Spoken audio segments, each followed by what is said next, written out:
મારું નામ અફજલભાઈ કાસમભાઈ રાવમાં. આજે સૌપ્રથમ આ બધા મીડિયા મિત્રો અહીં હાજર છે.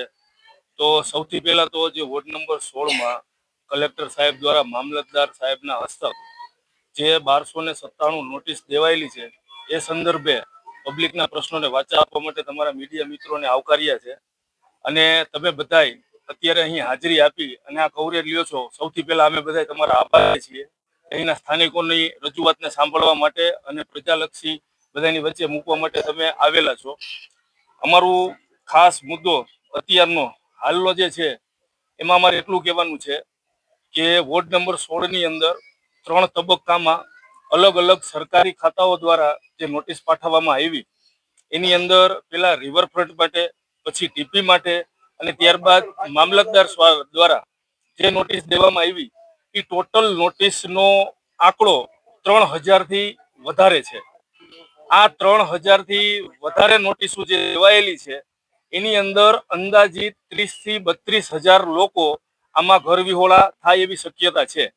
અગાઉની 2 નોટિસોમાં હાઈકોર્ટની અંદર પિટિશન દાખલ કરેલી હતી અને એ અત્યારે કોર્ટમાં મેટર ચાલુ છે. અને અત્યારે જે હાલમાં 1297 નોટિસ દીધેલી છે એ સંદર્ભે બી અમે 3 પિટિશન દાખલ કરેલી છે છેલ્લા 3 દિવસોમાં.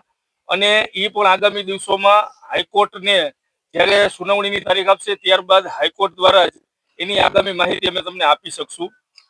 બીજી વાત રહી તો જે તમામ જગ્યાએ જંગલેશ્વર એક નામનો ઉલ્લેખ કરવામાં આવે છે તો એના માટે તમને થોડુંક વિસ્તાર વાઇઝ જણાવું કે ભૂતકાળની અંદર આ વિસ્તારની અંદર વાત તો પેલા તો વિસ્તારનું નામ જે પડ્યું ને એ અહીં આવેલા મહાદેવના 250થી વધારે જૂના મંદિર જેનું નામ છે જંગલેશ્વર મહાદેવ મંદિર.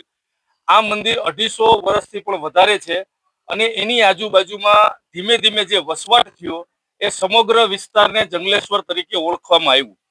આ જંગલેશ્વર વિસ્તારની અંદર માત્ર જંગલેશ્વર નથી, જ્યારે કોર્પોરેશન અસ્તિત્વમાં આવ્યું ત્યારબાદ મ્યુનિસિપાલિટી કોર્પોરેશન દ્વારા આ સમગ્ર જંગલેશ્વર વિસ્તારને અલગ અલગ શેરીઓમાં ડિવિઝન કરવામાં આવ્યું. એની અંદર એકતા કોલોની જંગલેશ્વરની 1 થી 37 નંબર, ત્યારબાદ બુદ્ધનગર, ત્યારબાદ રાધાકૃષ્ણનગર, ત્યારબાદ નાળોદા નગર, ત્યારબાદ સૂર્યોદય સોસાયટી અને એની અંદર સાગર સોસાયટીનો સમાવેશ થાય છે. આ સમગ્ર વિસ્તારની અંદર તમામ સમાજના કડિયાના સમાજના ક થી લઈ અને ક્ષત્રિય સમાજના ક્ષ લગીના તમામ જ્ઞાતિના તમામ લોકો અહીં વસે છે અને વર્ષોથી વસે છે. એ લોકોનો વસવાટ અંદાજિત 70 થી 75 વર્ષ જૂનો છે. અહીં કેટલાક ઘર હજી હાલમાં એવા છે કે જેની 3 પેઢીથી અહીંયા વસાહત છે અને આ વસાહત માટેના જે તે સમયના પુરાવા છે એ તમામ લોકો પાસે હાજર છે. કેટલાક લોકોની 3 4 પેઢી અહીં વસવાટ કરે છે અને કલેક્ટર સાહેબ દ્વારા જે નોટિસ દેવામાં આવી છે એ સંદર્ભે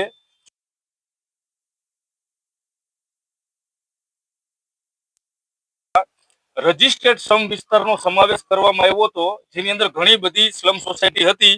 એમાંની સ્લમ સોસાયટીની અંદર એક આ જંગલેશ્વર વિસ્તારનો એમાં આંકલન કરેલ છે જે તે સમયથી. એટલે પેલા તો આ જે ગેરકાયદેસર દબાણની વાત કરવામાં આવી છે એ ગેરકાયદેસર દબાણ છે નહીં. આ સ્લમ સોસાયટી વર્ષો જૂની રજિસ્ટર્ડ વર્ષો જૂની સોસાયટી છે.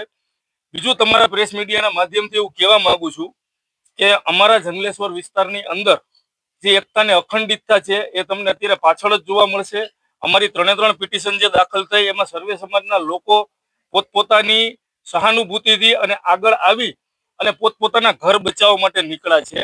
બીજી એક વસ્તુ જોવા જઈએ તો અમારા વિસ્તારમાં આખા વોર્ડ નંબર 16માં જે નદી કાંઠાનો આ વિસ્તાર છે જેની અંદર આ 6-7 સોસાયટીનો વિસ્તાર આવરી લેવામાં આવ્યો છે, એની અંદર 200 થી વધારે વિધવા બહેનો એવી છે કે જેના ઘરમાં કોઈ કમાવાનું નથી, જેના નાના નાના બાળકો છે અને એ બેન રોજ કામ કરી અને ઘરકામ કરી અને એના ઘર હલાવે છે.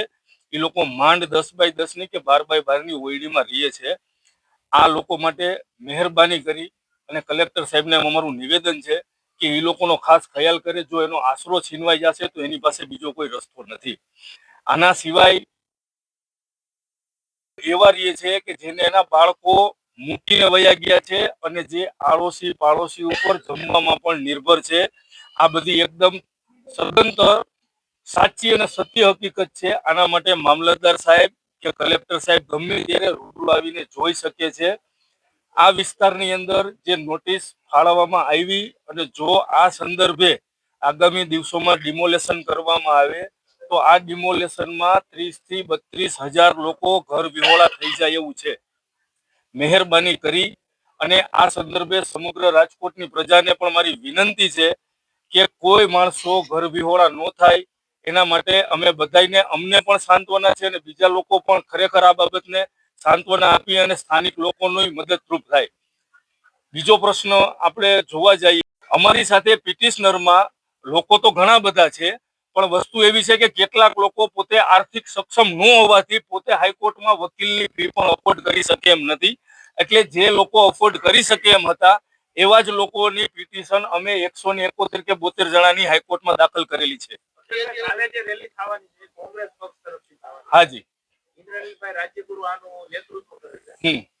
ખાસ આ રેલીમાં લોકોએ જવું જોઈએ કે તમારી દ્રષ્ટિએ કોઈ લોકોની સ્વતંત્રતા ઉપર તો હું તરાપ ન મારી શકું, પણ મારી પોતાની વાત કરી શકું કે આ રેલીમાં હું પોતે નથી જવાનો.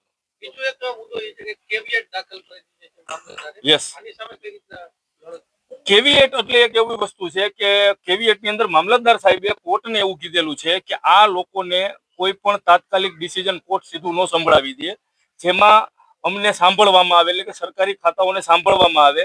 તો એ જ વાત અમારી પણ છે, એટલે જ અમે હાઈકોર્ટમાં ગયા છીએ કે કલેક્ટર સાહેબ કોઈ પણ એક્શન લે ને એની બદલે કોર્ટ પહેલા અમને પણ સાંભળે, પછી આગામી દિવસોમાં જે કોર્ટ નિર્ણય લેશે એ અમે માન્ય રાખશું.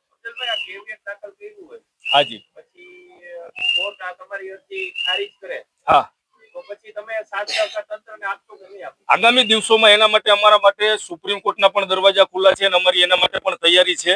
જો આગામી દિવસોમાં હાઈકોર્ટમાંથી અમને કોઈ જાતનું એવું કહેવામાં આવે કે તમે આ વસ્તુના હકદાર નથી, તો અમારા માટે સુપ્રીમના દરવાજા ખુલ્લા છે અને અમારા જે વકીલ મિત્રો રહ્યા એમને પણ અમને પ્રોપર ગાઈડન્સ આપેલું છે. જો અહીંથી કામ નહીં થાય તો આપણે આગામી દિવસોમાં સુપ્રીમ કોર્ટમાં પણ જશું. તંત્ર એવો ઓપ્શન આપે કે ભાઈ અન્ય જગ્યાએ સ્થળાંતરનો એના માટે તૈયારી કરી, અન્ય જગ્યાએ આવાસમાં કે અન્ય જગ્યાએ કે રહેણાંક પૂરું પાડવાની તંત્રની તૈયારી બતાવે તો એના માટે સહમત છો કે કઈ રીતના? વૈકલ્પિક જગ્યાનો જે સ્કોપ રહ્યો ને એ તંત્ર દ્વારા અવારનવાર પેલા ભૂતકાળમાં પણ આપેલો છે, પણ ઈ પ્રમાણેના ક્વાર્ટર્સ કે આવાસ હજી સુધી પૂરા લોકોને 100% ફાળવવામાં અત્યાર સુધીમાં આવેલા નથી. અને જ્યારે આપણે બીજી બાજુ જોવા જઈએ તો અહીં જે એક નોટિસની અંદર એક મકાનની અંદર 3 પરિવાર અને 4 પરિવારનો જે સમાવેશ થાય છે, તો આપણે પણ સમજી શકીએ કે આવાસના ક્વાર્ટર કે બીજી વૈકલ્પિક જગ્યામાં 12 કે 15 જણાનો પરિવાર એક બેડરૂમ વાળા મકાનમાં ન રહી શકે. એટલે એના માટે અમારી સહમતિ બહુ ઓછી છે, પણ આગામી દિવસોમાં જે કોર્ટ દ્વારા જે નિર્ણય આપશે એને અમે સ્વીકારશું.